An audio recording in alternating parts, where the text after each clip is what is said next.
Alhamdulillah. Jika Ustaz, kepada para jamaah yang bertanya silakan bila ada yang bertanya. Assalamualaikum warahmatullahi wabarakatuh. Waalaikumsalam. Mohon maaf Ustaz, ini agak batuk. Mohon pencerahannya, apakah di dalam menjaga kebersihan kolbu tadi bisa dengan amal soleh yang kita lakukan terhadap sesama. Kemudian dalam era sekarang ini kan dengan multimedia itu kadang berita-berita yang viral itu kadang belum tentu kita tahu kebenarannya, namun kadang-kadang ingin juga men-share. Apakah ini termasuk juga akan menghambat kebersihan jiwa kita? Karena hanya karena ingin supaya lebih ramai atau ingin supaya kita juga tahu sehingga kita men-share hal tersebut.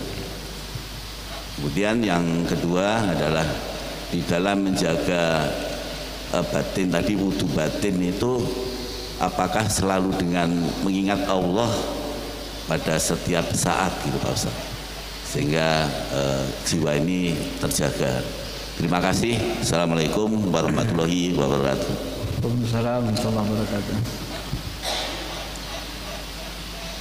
Ya, Bapak Ibu yang dirahmati Allah Subhanahu wa taala,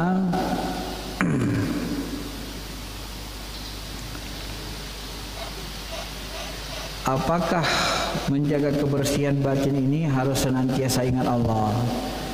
Jadi senantiasa ingat Allah, berzikir kepada Allah, itu pasti memalingkan hati kita dari selain Allah. Lupa kita dari sombong, itu bisa. Ya, ketika kita senantiasa ingat Allah, maka kita lupa dengan kejahatan orang, lupa aib orang. Karena kan yang kita ingat cuma Allah aja. Kan gitu kan? Bisa juga. Nah, cuma memang kalau kita teringat dengan dosa, teringat aib orang, teringat sombong, teringat dendam dengki, istighfar. Tak bisa zikir saja, istighfar. Ingat Allahnya itu dengan cara seperti sebut tadi, istighfar ya. Astagfirullahaladzim. Di sini tadi disebut dengan mengikhlaskan taubat dari perbuatan yang merusak kolbu tadi. Astagfirullah ya Allah, buruk sangkaku sama saudaraku ya Allah, belum tentunya dia gitu ya Allah, belum tentu itu maksud tetanggaku ya Allah. Astagfirullahaladzim. Kalaupun betul, ku maafkanlah ya Allah. Begitu aja dah sifat ya. Bagaimana dengan berita-berita di WA? Kalau kita tidak yakin berita itu benar, maka kalau mau kita share, konfirmasi sifatnya. Bapak-bapak, berita ini benar enggak gitu? Gitu aja. Kalau mau di-share. Ya. Tapi kalau kita yakin berita itu sudah kita cross check, tabayun benar, atau berita itu memang benar kita yakini secara ilmu, kita share, tidak ada masalah. Nama kita sudah yakin. Nah, karena kita sudah yakin itu benar secara ilmu, kita share dengan niat dakwah, tak ada masalah. Karena kita sudah yakin secara ilmu. Ya, namanya ilmu yakin berdasarkan data pendekatan gitu ya. Tapi kalau kita belum yakin, cross check, tanya. Kalau saya bahasa halusnya opini, ini pendapat si fulan. Baru kita tanyakan, menurut Bapak Ibu benar gak ini? Bagaimana tanggapannya? Kalau saya bertanya di dalam grup tasawuf, itu kadang-kadang ada pemahaman yang tinggi. Seperti di dalam buku ini kan disebut, orang-orang yang mengikut tarikat dalam hadis, nanti kalau dia meninggal, dia belum ma'rifat, belum kenal dengan Allah, maka dalam hadis itu disebut, Allah akan datangkan malakaini, dua malaikaini. Dua malaikaini itu maksudnya Nabi Muhammad dan wali mursyidnya akan mendidik ruhaninya di alam ruh sehingga nanti dia bisa mengenali Allah Ta'ala. Nah, di hari berbangkit, ruhaninya nanti dibangkitkan dalam kondisi mengenal Allah, aliman, menjadi orang yang alim. Nah, itu manfaat orang yang ikut tarekat yang berbaiat. Saya konfirmasi, bagaimana menurut habaib masyaikh tentang hadis ini yang dijelaskan Syekh Abdul Qadir dalam kiblatnya. Kalau kita masih belum yakin, tanya pada ahlinya. Supaya mereka berikan tanggapan, menguatkan hati kita gitu. Karena hadis itu hadis lemah. Tapi dalam keyakinan kita, Syekh Abdul Qadir Jilani walaupun hadis lemah dia cantumkan kemari, yang lemah itu sanadnya. Isinya, kalau menurut saya ya, keyakinan saya, isi dari buku ini dikonfirmasi sama Syekh Abdul Qadir Jilani pakai kasyafnya. Begitu dijarah kubur dia mohonkan ke Allah, terlihat sama dia itu kebenaran di situ. Bahwa ruhani orang-orang yang pengikut tarikat belum sempurna ma'rifatnya, ternyata dikubur di alam ruh, di alam barzah masih dididik. Maka di dalam hadis disebut ruh para nabi dan para wali itu sholat di kuburnya. Maka Nabi Muhammad waktu Isra Mi'raj melihat ruh Nabi Musa sedang sholat di kuburnya waktu Isra. Waktu Mi'raj jumpa lagi di langit berikutnya. Karena kecepatan ruh dari kubur ke langit sebentar aja, lebih cepat dari kecepatan saya. Let selesai. Maka Syekh Abdul Qadir membenarkan hadis itu. Dia tuliskan. Jadi jangan kita anggap, nah ini ilmu termasuk ilmu rahasia. Salah satu tuan saya, guru saya di Naqsabandi, beliau cerita, ketika seorang sakratul maut meninggal, dipanggil ruhnya. Tuan saya kan diberi Allah kasab, dia bisa lihat ruhnya itu pergi kemana. Waktu meninggal itu sakratul maut, dia panggil ruhnya. Maksudnya kalau bahasa kita mau diberi syafaat lah, bahasanya mau disyahadatkan atau gimana gitu kan. Dipanggil ruhnya jalan terus, nggak mau menoleh. Itu tanda tanya sama saya, Tuan, katanya. Nah, jadi dipikir-pikir, diteliti, memang orang yang dipanggilnya ini ketika meninggal dipanggil ruhaninya nggak mau noleh, nggak mau dengar, nggak bisa dengar katanya. Kenapa? Ternyata orang yang meninggal ini tidak berbaiat. Jadi orang yang tak berbaiat, dia nggak percaya dengan ilmu tarikat ini, ilmu wali, nggak bisa dibantu sama mursyid.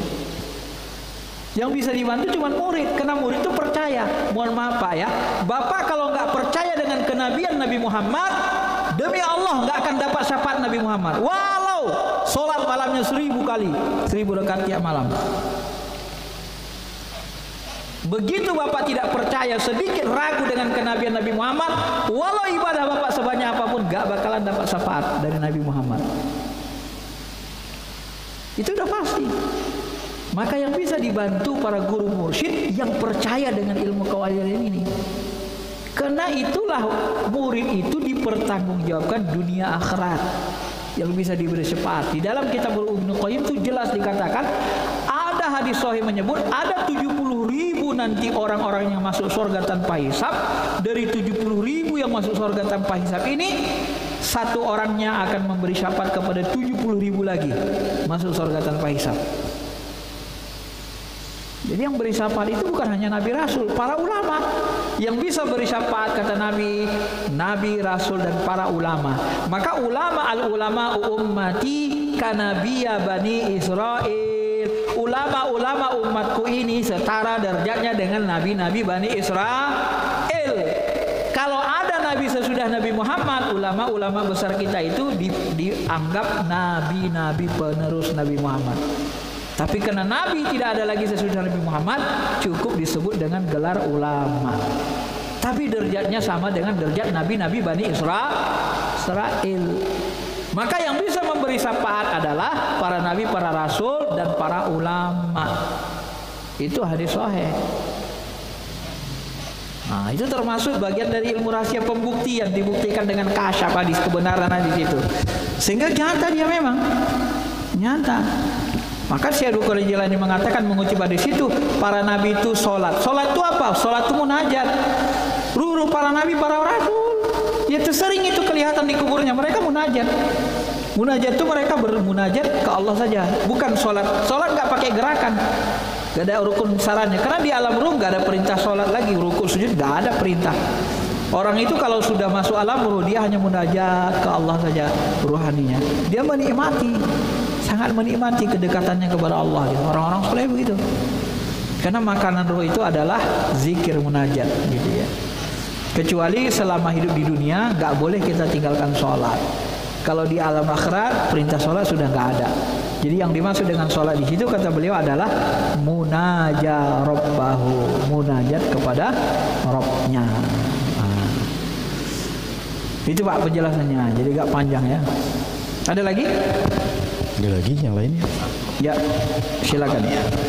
Amalia, apakah bisa menjaga? Ya, setiap perbuatan baik, kalau bahasa Nabi begini, wa atbi'is sayyi'atil hasanah. Kalau kamu sudah berbuat sayyiat, dosa, tutupilah dosa itu dengan berbuat baik. Tamhuha, maka perbuatan baik itu bisa menghapuskan dosa. Tutupi dengan istighfar, tutupi dengan amal soleh. Jadi apakah perbuatan baik itu bisa menghapuskan dosa? Bisa. Itu di sahihnya kan. Wal khaliqun nas bi khulqin hasan, dan berakhlaklah kepada manusia dengan akhlak yang baik. Itu terusan hadis itu. Baik. Ada lagi silakan. Assalamualaikum warahmatullahi wabarakatuh. Salam. Terima kasih untuk kesempatannya Ustaz. Beberapa bulan lalu pertemuan dengan Ustaz juga, Ustaz sempat menjelaskan bahwa Sultan Muhammad Al-Fatih itu yang pemimpin yang menaklukkan Konstantinopel merupakan seorang yang bertasawuf dengan level yang tinggi juga seperti itu. Nah, jadi saya ingin mohon penjelasannya terkait itu, dan juga mungkin bagaimana untuk anak muda yang mungkin ingin mencoba dari muda itu untuk bisa bertasawuf, tapi juga dia bisa selaras dengan bermuamalah atau karirnya juga bagus sih, atau di kehidupan di dunianya juga baik gitu. Mungkin itu saja. Terima kasih. Assalamualaikum warahmatullahi wabarakatuh. Waalaikumsalam warahmatullahi wabarakatuh. Iya. Tasawuf ini terkesan buruk di masyarakat karena sebahagian orang-orang bodoh ikut bertasawuf tidak mengamalkan syariat. Maka muncullah perkataan Imam Syafi'i itu.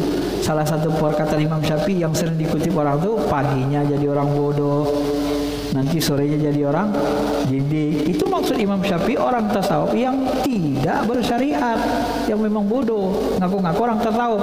Bahasa Imam Baihaqi, itu orang-orang yang ngaku-ngaku tasawuf, sufi. Nah, kalau bahasa kita polisi gadungan, itu sufi gadungan yang dibilang Imam Syafi'i itu. Dalam bahasa lain, dalam menakibnya dia jelaskan lagi. Apa dia katakan? Ya, bertasawuflah kalian, karena dengan bertasawuf baru kalian merasakan nikmatnya ibadah. Tanpa tasawuf ibadah tidak nikmat. Cuman yang bahasa Imam Syafi'i dalam menakib ini nggak dipakai sama orang sono, dibuang. Yang dipakai yang sesuai selera mereka, Pak. Mana pendapat Imam Syafi'i yang sesuai selera, cocok dengan akal mereka, mereka pakai. Yang tak cocok dibuang. Termasuk bidah hasanah. Imam Syafi'i sebut bidah hasanah ada, mereka buang, nggak peduli mereka. Salah itu, nggak betul pendapatnya. Yang betul pendapat Nabi katanya. Lebih paham mereka hadis itu daripada Imam Syafi'i. Padahal Imam Syafi'i ahli hukum Islam, ahli syariat. Dalam memahami sunnah bid'ah, bidah hasanah, lebih paham mereka dari Imam Syafi'i. Tapi alasan mereka menarik bagi orang-orang yang baru belajar agama. Kenapa? Ya Nabi mengatakan seluruh bidah sesat kok.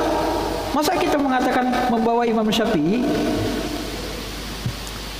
Begitu nanti kita bongkar sejarah, ternyata hampir semua sahabat buat bid'ah dalam definisi bid'ah mereka. Akhirnya bentroklah teori mereka. Maka muncullah pertanyaan seperti ini, bagaimana bertasawuf itu waktu muda tetapi juga sesuai, bisa bergaul. Ya tasawuf harus bergaul. Tapi saya akan menjawab mengatakan bertarikat bertasawuf itu bertahap, jangan dipaksa-paksa. Ikutin saja bertahap. Ya, ketika guru mengasih kita zikir, ikutin zikirnya. Itu zikirnya kebanyakan namanya zikir riyadoh. Zikir riyadoh itu zikir melatih kolbu, membersihkan kolbu. Supaya apa? Supaya kalau kita melaksanakan perintah Allah, melaksanakan sunnah Rasul, dia ada isinya, dia khusyuk. Nah, kalau bisa dibahasakan begini, Bapak Ibu, kalau badannya sakit, misalnya kita sakit jantung atau luka badan kita, bisa nggak khusyuk sholat? Hah? Lagi denyut jantungnya sakit, bisa nggak khusyuk sholat? Hah? Bisa? Atau telinganya lagi sakit di sini, bisa khusyuk sholatnya? Nggak bisa. Nggak bisa khusyuk kita. Lagi sakit kali. Kan ada orang kalau naik pesawat itu sakit kali gitu kan, turun dari pesawat sakit telinganya. Saya pernah ngalamin itu. Mau sakit, mau mati kita ngerasakan sakit telinga itu. Gak bisa khusyuk kita sholat. Ya apa hubungannya khusyuk dengan sakit telinga? Ya ada. Sakit itu mempengaruhi kolbu. Nah, tapi kalau kita rajin olahraga, sehat badan kita, gampang gak khusyuk sholat? Lebih gampang. Nah, olahraga saja kita menyehatkan badan bisa menambah khusyuk sholat, apalagi olah rasa bertuhan. Zikir tarikat itu olah rasa. Kalau kalbu kita bersih sehat, sholatnya khusyuk nikmat. Maka kalau mursyid saya yang satu, zikir tarikat itu bukan zikir sunnah, bukan zikir yang sunnah maksudnya persis dilakukan Nabi, enggak. Namanya zikir riyadhah, zikir latihan, zikir olah rasa. Manfaatnya apa? Kalau kita ngamalin sunnah jadi nikmat. Manfaat olahraga apa? Kalau kita sholat badan kita sehat jadi enak khusyuk, gak ada gangguan. Gak ada gangguan fisik. Paham? Begitu dia. Jadi kalau kita masuk tarikat, masuk saja, tapi pelan bertahap, jangan dipaksain. Ilmu tarikat ini nanti Allah akan berikan kita kepahaman pelan, bertingkat-tingkat. Tidak usah dipaksa. Kalau dipaksa nanti kita yang ada orang yang semua yang dipaksa hasilnya nggak bagus. Ya, semua yang instan nggak bagus. Sebulan 3 bulan belajar agama langsung jadi mufti, nggak bagus. Oh, kamu masuk neraka, itu bidah haram sesat. 3 bulan belajar agama udah ngerti hukum Islam seluruhnya. Gila nggak? Gila Pak. Sudah ngalahin Yusuf Qaradawi dia kan. Yusuf Qaradawi belajar agamanya puluhan tahun. Nah, itu bahaya sebenarnya kan. Nggak bisa. Yang instan itu nggak bagus. Semua yang instan nggak bagus. Yang bagus itu yang natural, pelan-pelan bertahap terus. Saya belajar tasawuf itu pelan-pelan bertahap. Ada waktu-waktu saya sendiri jujur, ada satu waktu saya itu sampai mendoktrin saya, bertanya kepada guru saya, tuanku, ini bisa nggak ruh itu dipanggil? Itu saya pernah tanya. Dalam hati saya, dalam hal itu, kalau tuanku mengatakan ruh bisa dipanggil, saya sudah cari dari dalam Quran, dalam hadis, dalam sunnah nggak ketemu. Kalau dia sebut bisa dipanggil, maka saya tidak akan ikut tarikat lagi selama-lamanya.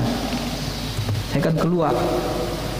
Mungkin hati, omongan hati rasa saya ini terkasyaf oleh guru. Lalu apa jawab guru kita?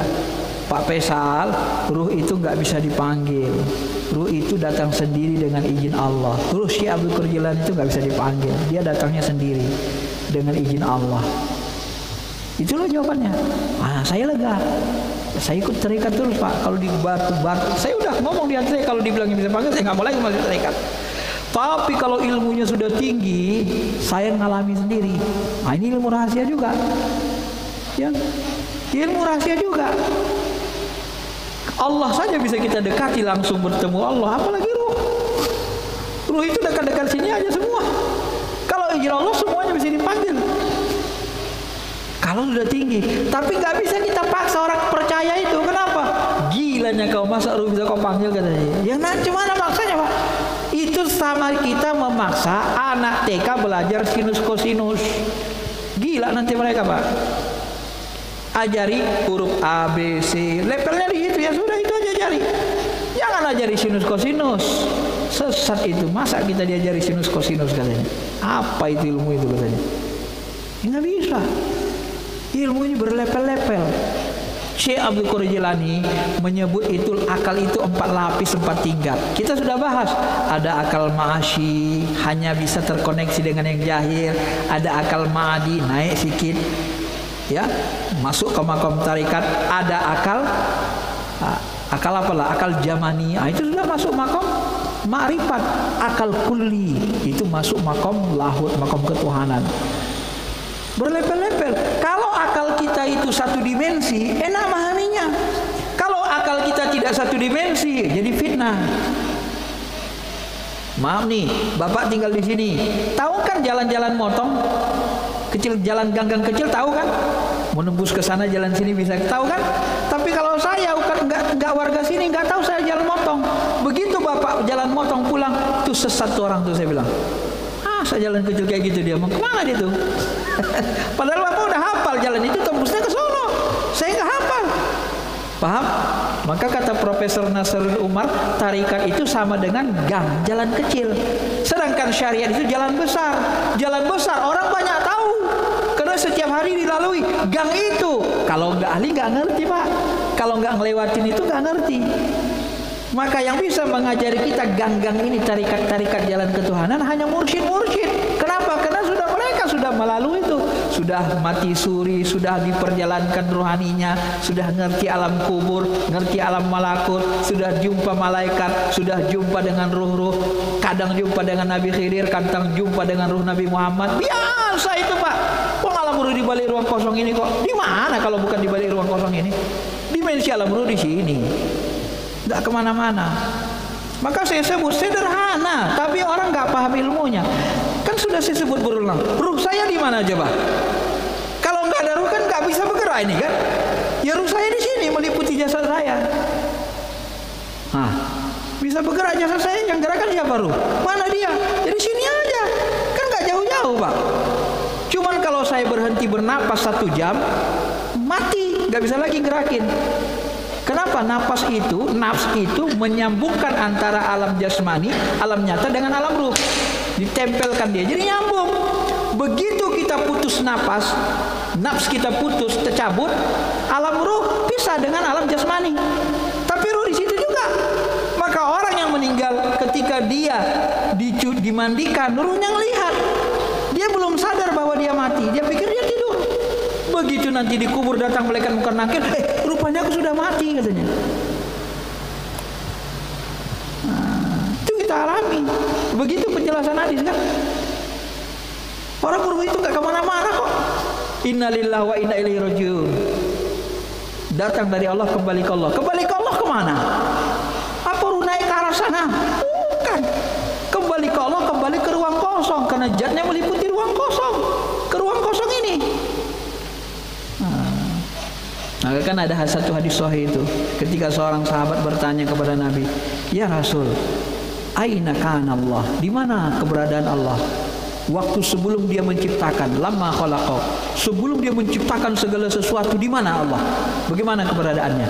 Apa kata Nabi? Fi ama. Allah itu di ruang kosong. Mau fauqahu hawa wa ma tahtahu hawa. Di atas bawahnya enggak ada udara, enggak ada hawa. Enggak ada awan. Dia di ama. Di ama itu apa? Kata Qadi, di ama itu adalah ruang kosong murni. Gak ada alam, gak ada yang berbentuk. Ini alam ini gak ada bentuknya, hancur semua. Yang ada hanya Allah Ta'ala. Nah, yang ada hanya Allah Ta'ala bersama ruang kosong. Ruang kosong murni, itulah ama, ruang kosong itu. Kenapa? Ruang kosong ini bersandar kepada zatnya. Maka di dalam ilmu tasawuf tinggi, ruang kosong ini tidak dibinasakan, dikekalkan Allah. Kenapa? Karena langsung bersandar kepada zatnya. Yang hancur itu yang ada bentuknya. Semua yang berbentuk hancur. Masjid hancur, bumi hancur, langit hancur. Semua yang berfisik, semua yang berbentuk dihancurkan Allah nanti pada saat kiamat. Yang tidak hancur, ruang kosong. Maka di dalam Al-Quran, isi bumi itu kami hancurkan dan dia kembali ke kosong. Itu Al-Quran, itu ilmu ma'rifat. Ada dalam Quran, tapi orang ilmunya gak sampai ke sana. Gak semua orang bisa nyampe ke sana ilmunya. Ada dalam hadis, tapi nggak semua orang bisa memahami hadis itu, karena nggak paham ilmu ketuhanan yang dalam. Hadisnya sahih, ayatnya ada. Maka inna lillahi wa inna ilaihi rajiun, kembali dari Allah, berasal dari Allah, kembali ke Allah, kembali ke ruang kosong. Karena Allah meliputi ruang kosong ini, maha muhitum bi kulli syai', meliputi segala-galanya. Gitu. Tapi belajarnya bertahap. Apa yang saya katakan ini, kalau belum yakin, tahan saja dulu, simpan, pelajari, nanti kebuka mata hati kita semakin lama semakin bersih. Benar kata Ustaz Faisal, kita akan bersimpulan gitu. Saya begitu sama mursyid. Begitu saya gak yakin kata-kata dia, saya simpan dulu, pendam. Saya belajar terus. Begitu saya belajar, semakin dalam ilmu kita. Benar kata Tuan Guru, benar kata Tuan Syekh. Udah dapat kita ilmunya. Kadang-kadang lagi mujakarah sama kawan-kawan yang menjelasin, benar ternyata ilmunya. Nah, begitu belajar, jangan dipaksa. Akal kita ini kalau nggak satu dimensi sulit. Jurusan apa di kuliah? Hah? Jurusan apa? Teknik apa? Teknik perminyakan. Kalau akhi ngobrol dengan orang teknik perminyakan, nyambung nggak tentang minyak? Nyambung teori minyak? Kalau ngomong dengan orang biologi, kira-kira nyambung nggak tentang minyak? Kenapa nggak nyambung? Karena tidak satu frekuensi. Ilmunya, akalnya tidak satu frekuensi, nggak nyambung dia, Pak. Sulit disambungkan. Begitulah aswaja dengan kaum sebelah, nggak nyambung. Karena akalnya itu nggak satu frekuensi, ilmunya nggak satu frekuensi, kedalaman ilmunya. Karena nanti mereka mengharamkan ilmu mantik. Bagaimana kita mengharamkan ilmu mantik? Ketika kita menggunakan terma agama, kita harus mendefinisikan sunnah apa definisinya, bid'ah apa definisinya. Mereka mengharamkan ilmu mantik, ilmu definisi, mengharamkan ilmu kalam. Bagaimana kita mau mengerti secara akliyah Tuhan itu tidak bertempat, sementara kita mengharamkan ilmu kalam? Begitu kita bicara tauhid, masuk ke ilmu kalam. Harusnya dipahami semua. Baru nanti dari ilmu-ilmu ini kita lihat mana yang sesuai dengan Quran, Sunnah. Yang tak sesuai buang. Kalau mereka belum dipahami sudah dibuang gitu. Jadi nggak satu frekuensi kepahamannya.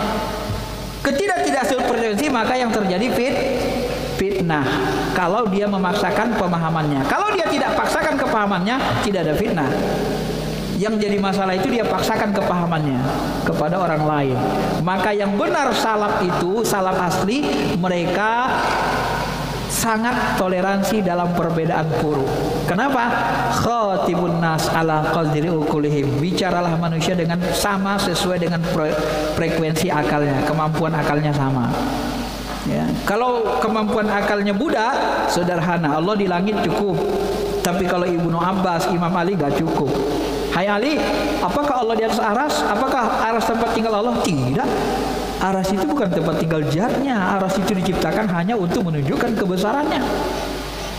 Beda kan Imam Ali sama budak? Masa sama sih akal budak sama Imam Ali? Apa? Jadi kita mengikuti salaf tapi ahli ilmunya. Mereka ngaku salaf benar juga, tapi salaf yang awamnya, yang cenderung khawarijnya, yang lemah akalnya, yang Arab Badwinya, nggak boleh mentakwil. Karena akal mereka nggak sanggup mentawil. Sebab kalau mentawil sesat katanya. Begitu kita tidak mentawil, apa yang terjadi? Allahu nurus samawati wal ard. Allah itu cahaya langit dan bumi. Tak usah tawil coba. Benar Allah cahaya? Benar? Benar Allah cahaya, Pak? Benar zatnya itu cahaya? Syirik. Syirik besar kan? Menyebut Allah cahaya. Wih, katanya tadi nggak usah mentawil. Kalau nggak ditawil sesat. Maka nanti Allah bertangan, gak usah takwil, berkaki, gak usah takwil, berbetis, gak usah takwil. Berpegang dengan ayat mutasyabihat. Kenapa? Penyakit hati. Ini dijadikan akidah pokok. Ujung-ujungnya Allah berkaki, bertangan, bermata, berbetis. Tapi nggak ada ayat yang mengatakan Allah berkepala. Nggak ada ayat yang mengatakan Allah berbadan. Berarti Allah kepala badannya nggak ada. Karena nggak ada dalilnya. Yang ada dalilnya mata, tangan, dua tangan, mata, kaki, betis itu ada. Begitu cara apa?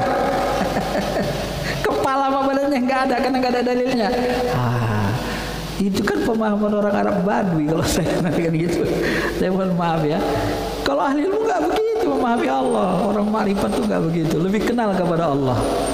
Maka nanti akidah mujassimah itu ditolak.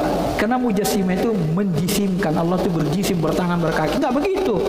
Allah itu punya sifat ma'ani, sifat yang tak terlihat, pengasih, penyayang. Boleh dinisbahkan ke Allah.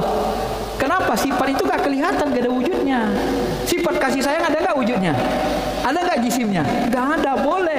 Tapi begitu tangan kaki dijisimkan, beda. Allah punya tangan kaki, tapi tangan kakinya beda sama kita. Itu sama dengan kita mengatakan kucing punya tangan kaki, tapi tangan kakinya beda sama tangan kita. Benar kan? Tapi begitu ke Allah, ya enggak. Yang bertangan kaki itu makhluk semua. Maka ditakwillah Allah, warrasil la ya'lamu ta'wilahu illallah warrasihun. Tidak ada yang mengetahui takwilnya kecuali Allah dan orang yang rasikh, yang ahli ilmu. Mereka nggak ahli ilmu, nggak bisa mentakwil, tapi merasa paling benar. Harusnya kalau mau mentakwil, cari pendapat ahli ilmu. Ibnu Abbas, Imam Ali, Syekh Abdul Qadir Jilani, Imam Ghazali, Imam Syafi'i, ahli ilmu Pak. Imam Asy'ari. Kalau orang awam nggak bisa mentakwil memang. Nah, gitu. Cuman orang awam ini karena nggak bisa mencerna yang tinggi, disesatkannya yang tinggi, dia masih di bawah karena dia tidak terjangkau dengan akalnya. Yang kasihannya begitu Pak. Akhirnya nanti orang awam menyerang ulama besar. Itu yang bahaya. Kalau orang anak TK itu duduk diam di bangku TK-nya, dia nggak masuk ke SMA, lalu dia sesatkan orang SMA, orang SMP, aman. Tapi kalau anak TK keluar dari kelasnya, wah ini belajar sinus kosinus, ini sesat, ini belajar ini sesat, nah itu bahaya Pak. Harusnya anak TK itu harus tetap di TK-nya, belajar ilmu TK-nya, begitu dulu.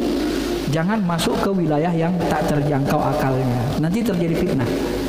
Maka dalam Quran itu kan jelas dikatakan, ya, orang-orang yang punya penyakit hati itu mereka berpegang kepada ayat-ayat mutasyabihat. Iya, mereka berpegang kepada ayat mutasyabihat, dijadikan akidah pokok. Padahal ayat mutasyabihat itu harusnya tunduk kepada ayat muhkamat. Jangan kebalik. Ayat mutasyabihat, ayat muhkamat ditundukkan ke muhkamat. Ayat muhkamat ditundukkan ke mutasyabihat. Kebalik. Cara berpikirnya pun kebalik-balik gitu. Itu perumpamaannya. Gitu akhi ya. Jadi belajar, silakan belajar pelan-pelan saja. Mursyid itu biasanya lebih paham. Kita mahasiswa nanti dikasihnya zikirnya yang sesuai dengan keadaan kita. Nabi kan begitu. Satu minta nasihat, ya Rasul kasih aku amalan, jangan marah. Ini suka marah. Ya Rasul kasih aku amalan, apa yang paling mulia? Berbuat baik sama orang tuamu. Ya Rasul kasih aku amalan, apa yang terbaik? Beri makan fakir miskin. Ini banyak duit, malas ngasih makan terus. Jadi nasihat Rasul itu dilihat dengan kejiwaannya. Nah, kalau orang nggak paham gini, dia pikir nasihat Rasul itu semuanya sama kepada umat. Enggak. Maka karakter sahabat itu beda-beda. Amalan yang disukai sahabat beda-beda. Abu Bakar ada 3 amalan yang paling disukai, Umar ada 3, Utsman ada 3, tiga-tiganya beda. 4-4-nya beda. Ali ada lagi beda. Jadi, karena karakternya beda gitu. Lah kalau luas pemahaman agamanya, luas ilmunya, semua ilmu agama ini dikuasai, membuat kita nanti mensinkronkan. Nggak ada ilmu agama yang bentrok. Tapi kalau kita megang satu ilmu ini dihantam, megang ini, hantam ini, itu namanya orang mabok ya. Orang mabok itu kan nggak ngerti dia apa yang dia hantam kan. Baik, sekian saja karena sudah siang. Terima kasih. Assalamualaikum warahmatullahi wabarakatuh. Waalaikumsalam warahmatullahi wabarakatuh. Sallallahu rabbuna ala nuril mubin Ahmad al-Mustafa Sayyidil mursalin. Sallallahu rabbuna ala nuril mubin Ahmad al-Mustafa Sayyidil mursalin wa ala alihi wa sahbihi ajma'in wa ala alihi wa sahbihi ajma'in. Subhanallah wa bihamdihi asyhadu an la ilaha illa anta astaghfiruka wa atubu ilaik.